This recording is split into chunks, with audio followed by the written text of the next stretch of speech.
Hi, my name's Chris Hadfield, and this is Albert. And we wanted to read you the story of The Darkest Dark. There's me, Chris, and there's Albert, standing on the dock, right there.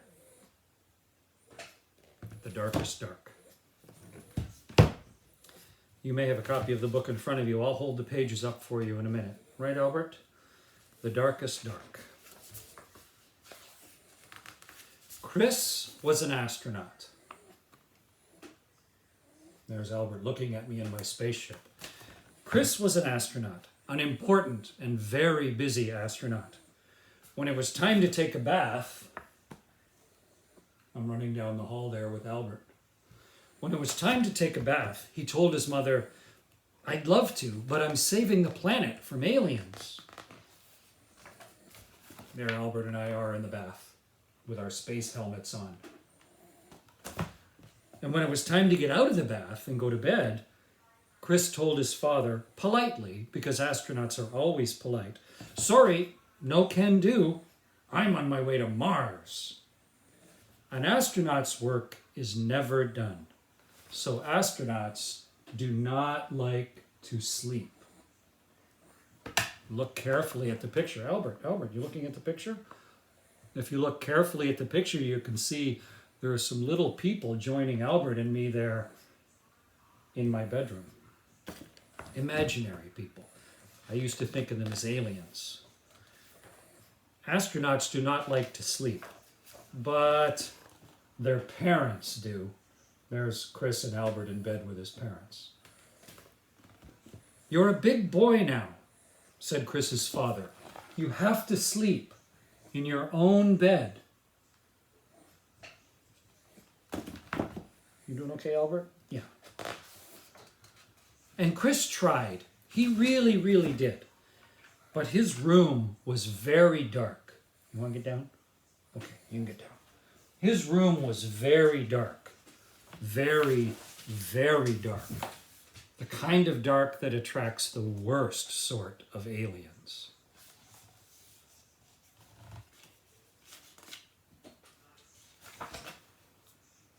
But his parents meant it. Chris was going to sleep in his own bed tonight. So his mom and his dad checked under his bed and in the closet and even in his underwear drawer. They declared the room was 100% alien-free. Look at Albert. Got a sock in his mouth. They tucked Chris in. They turned on the nightlight. There's the nightlight there. They even gave him a special bell to ring in case he got nervous. Clang, clang, clang, clang, clang, clang. They took away the bell. And then his father said something that worried Chris even more than the dark did. "One more peep, young man, and I'm afraid that we'll all be too tired to go next door tomorrow." But tomorrow would be a special day, a very special day. Chris had to go next door. His life pretty much depended on it. So Chris stayed in his own bed without a peep.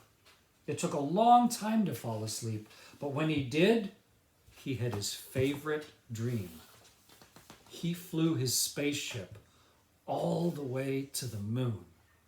It says right there, Chris and Albert. Right, Albert? Yeah. The next day seemed to last forever. But finally, when the moon was shining over the lake and the summer wind was ruffling the leaves of the trees, Chris ran next door.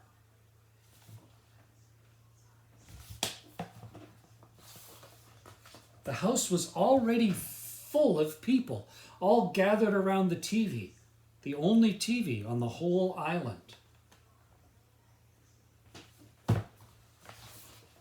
Chris found a spot where he could see through the crowd, and what he saw was astronauts real, live astronauts on the actual faraway moon. They were wearing puffy white suits and jumping for joy, jumping so high because there was so much less gravity there.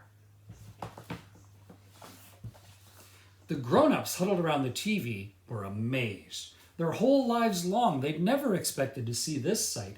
Even Chris, who had been to the moon just the night before, was amazed.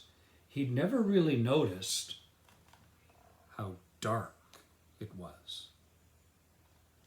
Outer space was the darkest dark ever. There's Chris outside that night on the island looking up at the moon with Albert. Right, Albert? That night, Chris did a little experiment. He turned off all the lights in his room, even the nightlight.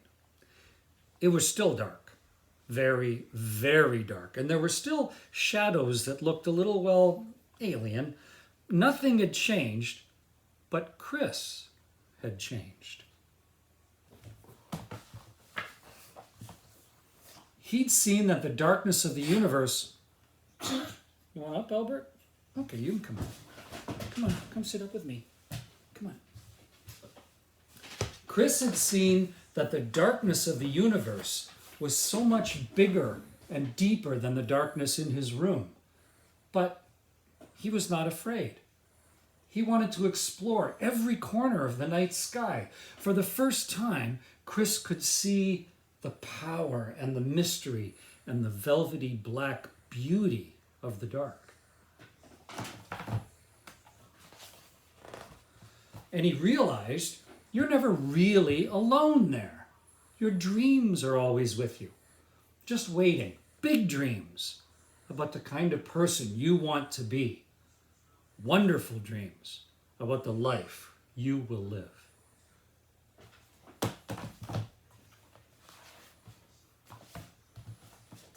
Dreams that actually can come true.